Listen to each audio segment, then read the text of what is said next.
Welcome back. Get a load of this. So the Senate race in Montana wasn't on anybody's radar this year until 2 minutes after the filing deadline in March. Incumbent Republican Senator Steve Daines announced at that moment that he wasn't seeking re-election. Daines, surprise, surprise, endorsed former U.S. Attorney for Montana, Kurt Almy, who had filed to run for that seat just 10 minutes before that. That sneaky situation gave Democrats hopes that they could pull off an upset in the independent-minded Big Sky state if they tried a little trickery of their own. A number of high-profile Montana Democrats rallied behind independent candidate, former University of Montana President Seth Bodner. The plan seemed to be that, like in Nebraska, South Dakota, and Idaho, the eventual Democratic nominee would step aside and clear the way for Bodner to take on Almy one-on-one.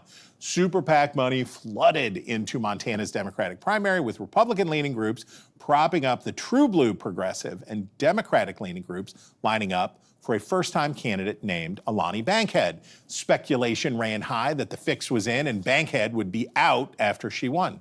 But that is not what happened. So to tell us about a plot worthy of a Yellowstone episode is Alani Bankhead herself. Thank you for being with us. We appreciate you. Let's clarify right off the top. Did you ever, in any conversation, in public, in private, in your dream journal, say to anyone that you were open to dropping out after the primary? Not only no, sir, but hell no. We never coordinated with anybody. Nobody reached out to us. So where did this come from? Why do you think that they thought, because the money seems to point to a strong belief, these are pro-independence, these are pro-Democrat, what do you think happened? Did they just convince themselves?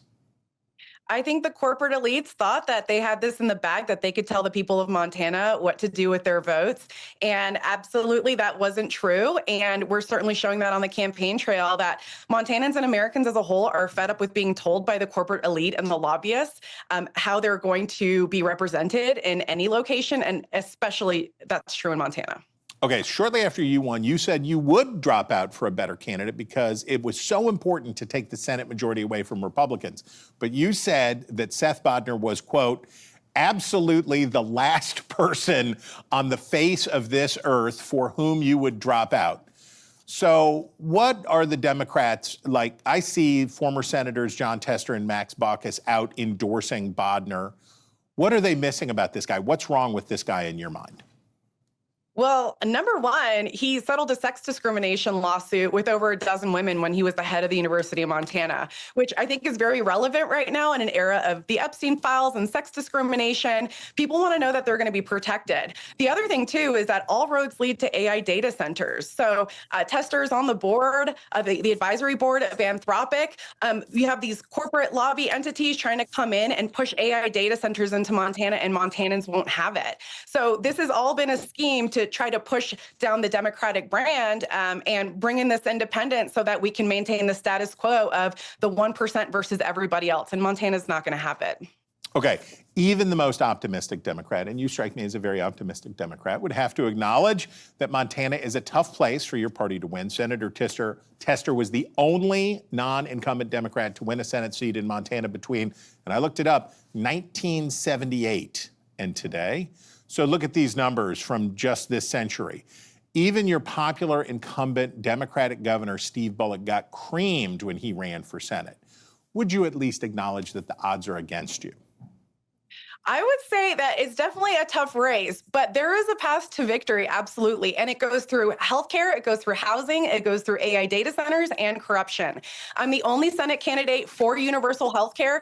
I'm the only Senate candidate in this race against AI data centers. I don't take corporate PAC money or APAC money because I can't be bought. And that was clearly demonstrated during the primary. The Republican that is currently running, when he was U.S. attorney, he declined 64% of sex assault cases and went soft on law enforcement officers who engaged in sexual crimes against children. People are fed up with the corruption. They don't want someone who is bought and paid for by those elite. Daines, as you said earlier, hand-selected Almy for this office, just like Tester, the OG Democratic elite, hand-selected Seth Bodner for this position as well. I'm the only one who's duly elected by the people during the primary, and we're going to fight to ensure that Montana has a representative that is going to fight for them. So I want to go in on that healthcare bit.